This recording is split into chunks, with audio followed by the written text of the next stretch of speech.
So, as we've been hearing, taxpayers will have to pay more to help fund a £20 billion increase in NHS spending. The Prime Minister put off giving further details of exactly how much until the budget. Well, although she did promise that contributions would be calculated in a fair and balanced way. Well, let's try to get more on that. Here to discuss whether they think that sounds fair are the Vice Chair of the Conservative Party and Tory MP, Rehman Chishti, and Diana Johnson, Labour MP and member of the Health Select Committee. Very good to see you both. Okay. Well, let me ask you, Mr Chishti, first of all, you're going to have to break some manifesto pledges here, aren't you, and put up taxes to pay for this? Well, look, let me make it very clear, actually. Our manifesto commitment was to say that National Health Service is our key priority. And if something is your key priority, you have to invest in it. And since we've been in government since 2010, year on year, there's been an increase in funding. But at the same time, you have to look at, supporting vital institutions like the National Health Service to do what they need to do. You haven't denied then that you will have to break some manifesto pledges, such as putting up those Well, the manifesto commitment is to allowances. ensure that we support the National Health Service at every level. And what we've done now is we've outlined that we will be supporting it by giving it another over £20.4 billion over the course of the next 10 years. And that goes in hand with the pay rise that we gave to NHS staff earlier in the year. Okay, so our commitment is supporting the National Health Service at every level. So those tax allowances, they may well be frozen? Well, what I'm saying is in relation to the funding and the support for the National Health Service, we are giving an additional £20.4 billion. But in relation to how it will be worked out, you'll have to wait for the autumn budget. I'm not the Chancellor, I can't give you that, but there will be detailed costings in the autumn statement. But in the meantime, I can certainly say to you there'll be £20.4 billion, and from 2019, 400 million a week towards So, National Diana Health Service. Johnson, I mean, you can't quibble with this extra money. Might not be as much as Labour wants to see, but it's a start, isn't it? It's a start, but just to pick up on a point that's just been made, of course there's only been an increase of about 1.4% over the last 8 years, and we know that, up until 2010 we were investing about a 4% increase in the NHS every year. So that's why we're in this position today, that we need to see a big injection of cash into the NHS. So of course it's welcome. It's not as much as the experts are saying we actually need. 3.5% is actually going to almost keep us at a standstill position. It's not going to do what we all want, which is to create and transform the NHS into a service that meets the needs of the population. So what would Labour do on top of this, and how would you pay for it? Well, we've said that we think an increase of 5% would be better. That would meet the needs of the NHS. We think that that could be paid for by increasing tax on the wealthiest, the top 5%, and also on big business as well. So we did a costed manifesto, if you recall, last year. That was our idea, to pay for the NHS improvements through those two parts of the taxation system. Well, Mr Chishti, I mean, things have come to a pretty pass, haven't they, when Labour's costing things out for us, and it's the Conservative Party who are leaving us in the dark. Well, let me clarify that for you, Dermot. Labour costing at Labour manifesto said they'll be increasing spending on the National Health Service by 2.2%. That was their manifesto. Have a look at that. So in relation to what they promised and what they're saying now is two different scenarios. In relation to what we're saying, look, you've got to look at a joined-up system. This is for the National Health Service. Extra funding for the adult social care is a separate matter. And that, the Green Paper will be coming out nearer the autumn time, the same time as the outlining funding for this comes about.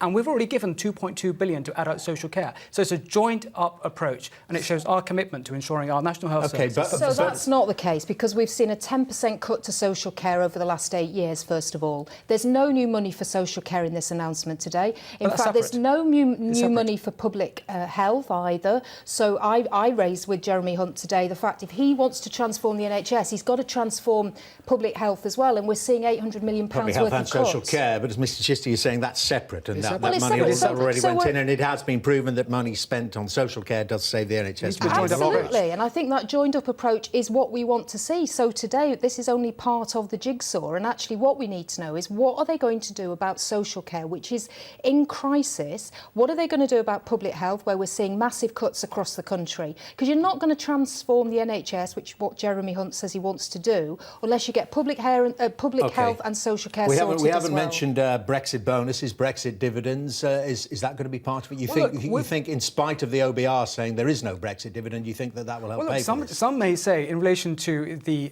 Brexit negotiation which we have, that it may not give the funding that we need. That's some who take a pessimistic view, but I take a very confident view that I know that the savings that we'll get from our subscriptions to being a member of the EU, we will save and we'll invest that in our National Health Service. That's one aspect. The wider aspect is that we have to look at taxation. But those payments aren't going to stop until the mid-2020s. Well, look, Dermot, we've got to look at the overall package. So from 2019, as a result of our reformed relationship with Europe and in relation to the extra funding, we'll be looking to spend over £400 million a week in our National Health Service. And the contributions that we get, from leaving the European Union, we've made it very clear that has to be a part of it, but it's not the overall package where we get the funding from. I mean, do you think, Diana Johnson, that there's a Brexit bonus out there to be plucked and used? Well, I am very sceptical about that. It certainly seems that all the financial bodies, experts, the Financial Times are all saying that we're not going to see a Brexit bonus.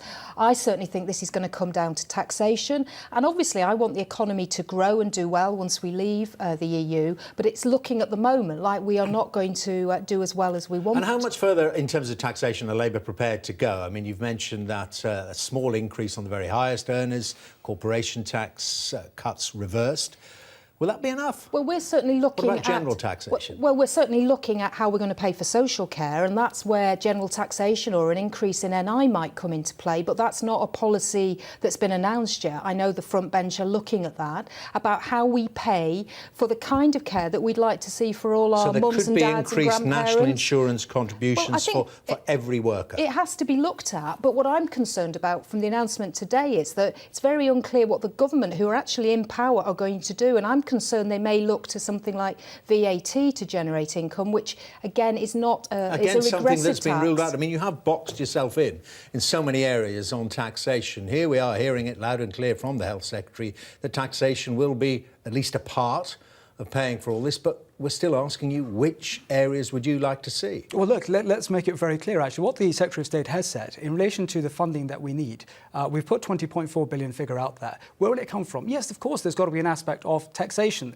At the end of the day... we've heard it explicitly from the Labour side, from Diana Johnson, looking at VAT, looking at national insurance. That may be the we don't want to look at VAT, but we think they might. That may be the view from the Labour Party. But let me make it very clear. We've got to look at ensuring that our future generations, our parents, get the support and dignity, and we've got to provide funding for it. People also need to be consulted about where the money comes from. And that's why the consultation, the Prime Minister's made it very clear, there will be consultation. We'll be working with the NHS lead on this to ensure that the 24 billion is spent appropriately and constructively. Because under Tony Blair, they spent and they threw money at the National Health Service, but productivity went down. But we need to make sure that the funding goes to the National Health Service and it well under Conservatives. Well, let's be clear. Under Tony Blair, I think it was 6.1% was being spent on the NHS. But it was more under boring, the coalition and this government, we've got 1.4%.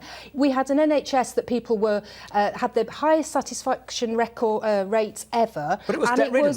It was an NHS that was invested in, that we were training doctors and nurses, and sadly we've got a workforce shortage now as well. That's the issue of modernisation, which we haven't got time to get on to. Diana Johnson, Rehman Chishti. Thank you both very much indeed. Very good to see you both. Well, now, Downing Street.